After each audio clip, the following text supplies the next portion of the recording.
उत्पन्ना एकादशी व्रत कथा।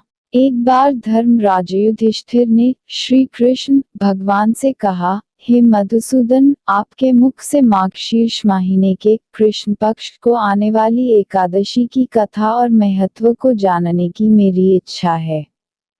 हे मधुसूदन, उत्पन्ना एकादशी की कथा और महात्म्य एवं इस एकादशी व्रत के फल स्वरूप हमें किस पुण्यफल की प्राप्ति होती है। हे मधुसूदन, आप हमें बताने की कृपा करें। धर्मराज युधिष्ठिर के मुख से इस प्रकार के वचनों को सुनकर भगवान श्री कृष्ण ने कहा, हे कुंती पुत्र, मार्गशीर्ष माह के कृष्ण पक्ष को आने वाली एकादशी को उत्पन्ना कहा जाता है। उत्पन्ना एकादशी व्रत का फल अमोघ है। उत्पन्ना एकादशी व्रत से मनुष्य के सभी पाप कर्मों का नाश हो जाता है। इस व्रत से मिलने वाला पुण्यफल हजारों तीर्थ में स्नान कर भगवान के दर्शन करने के फल के समान होता है। उत्पन्ना एकादशी का श्रद्धापूर्वक अनुष्ठान करने वाले मनुष्य को सदैव पाखंडी, चोर, परस्त्री गमन में व्याप्त, मदिरा पान करने वाले, निंदक, मिथ्याभिमानी और किसी भी तरह की पाप वृत्ति में प्रवृत्त रहने वाले मनुष्य से दूरी बनाए रखनी चाहिए।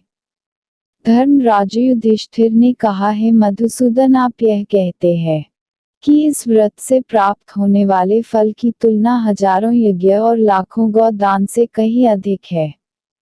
ऐसा किस कारणवश है? हमें विस्तार पूर्वक इसकी कथा सुनाने की कृपा करें।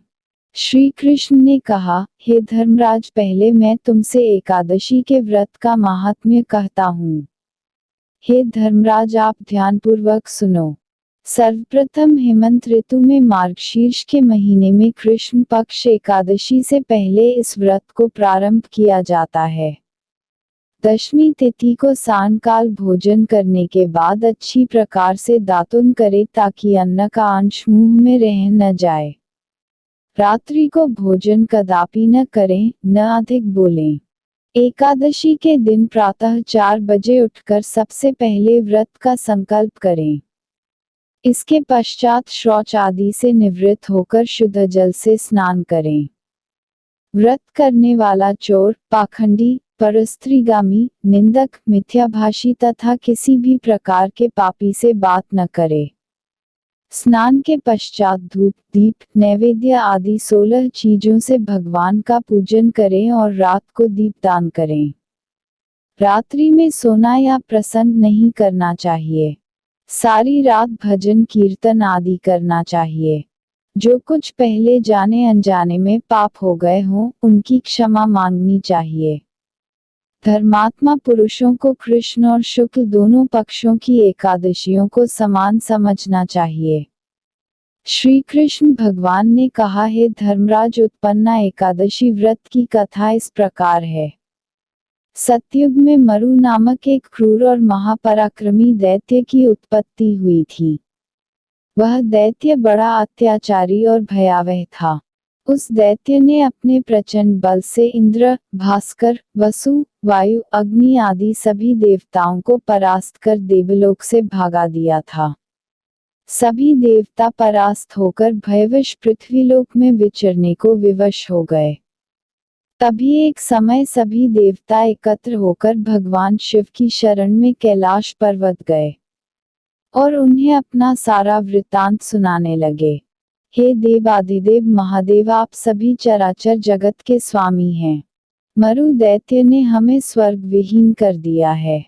अपने अपार बल से हम सभी देवताओं को परास्त कर स्वर्गलोक पर अपना आधिपत्य स्थापित कर दिया है।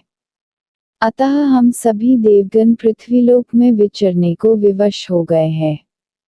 हे महादेव, आप हमारी रक्षा करें। देवताओं की करुणा कहानी को सुन महादेव अपनी तप साधना से जागृत हुए और भगवान शिव ने कहा, हे देवतागण, मैंने तुम्हारा समस्त वृत्तांत सुना लिया है। लेकिन नीति के अनुसार आपकी समस्या का समाधान तीनों लोकों के स्वामी और अपने भक्तों के दुखों का नाश करने वाले ऐसे भगवान श्री हरि विष्णु के पास ही है। अतः आप सभी को उनकी शरण में ही जाना चाहिए। वे ही तुम्हारे सर्व दुखों को दूर कर सकते हैं। भगवान शिव के वचनों को सुनकर सभी देवतागण क्षीरसागर की ओर गए।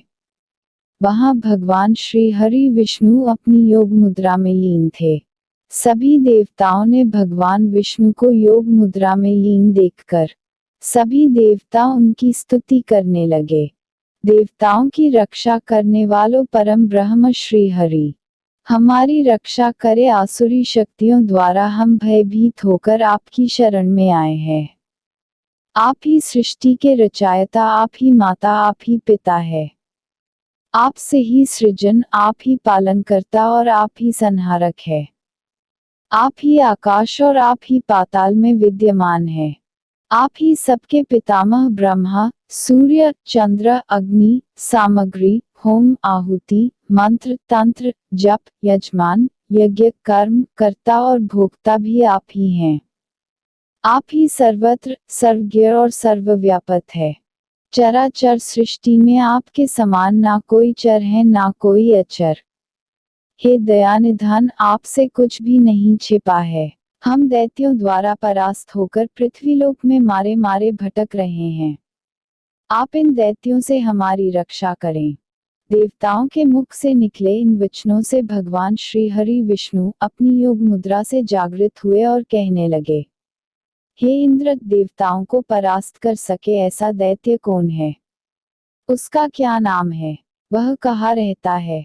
भगवान श्री हरि विष्णु के वचनों को सुन देवराज इंद्र अपने उच्च स्वर में कहने लगे, प्राचीन काल में नाड़ीजंग नामक राक्षस हुआ करता था। उसे महाबली महापराक्रमी मूर नामक पुत्र हुआ। उसकी नगरी का नाम चंद्रावती है।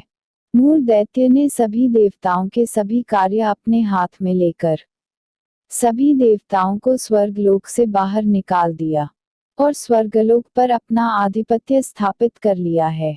उसने इंद्र, अग्नि, वरुण, यम, वायु, ईश, चंद्रमा, नैऋत आदि सबके स्थान पर अपना वर्चस्व स्थापित कर लिया है। वो स्वयं ही सूर्य बनकर ब्रह्मांड को प्रकाशमान कर रहा है।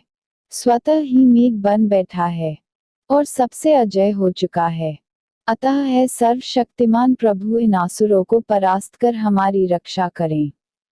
देवताओं के वचन सुनकर प्रभु श्री हरि ने अपने उच्च स्वर में कहा, हे देवताओं, भयभीत ना हो, मैं शीघ्र ही उस असुर का संहार करूंगा। तुम सब चंद्रावती नगरी की ओर प्रस्थान करो। इतना कहकर सभी देवता और भगवान श्री हरि विष्णु असुर राज मूर की नगरी चंद्रावती की ओर प्रस्थान किया। उस समय राक्षस मूर अपनी आसुरी सेना के संग युद्ध भूमि में गरज रहा था। उसकी भयावह गर्जना सुनकर सभी देवता भयप्रद होकर यहाँ वहां भागने लगे। तब भगवान श्री हरि विष्णु स्वतः ही युद्ध क्षेत्र में उतरे। उन्हें देख असुरों की सेना उन पर प्रहार करने हेतु शस्त्र अस्त्र के साथ टूट पड़ी। भगवान श्री हरि विष्णु ने उन्हें एक सर्प की भांति अपने तीक्ष्ण बाणों के प्रहार से मृत्यु को प्राप्त करवा दिया था और अब केवल अकेला मूर ही जीवित बचा हुआ था। वह भगवान श्री हरि विष्णु के साथ युद्ध करने लगा। भगवान श्री विष्णु के तीक्ष्ण बाण उसके लिए पुष्प के समान लग रहे थे। उसका संपूर्ण शरीर छिन्न भिन्न हो गया, किंतु वह युद्ध करता ही रहा। दोनों के बीच मल्लयुद्ध भी हुआ। मूर दैत्य और श्री हरि विष्णु के बीच कई हजार वर्ष तक युद्ध चलता रहा, किंतु मूर दैत्य पराजित नहीं हुआ। थक हार कर भगवान श्री हरि बद्रिकाश्रम की ओर प्रस्थान कर गए। वहां हिमवती नामक एक सुंदर गुफा में उन्होंने प्रवेश किया। यह गुफा 12 योजन लंबी थी और उसका एक ही द्वार था।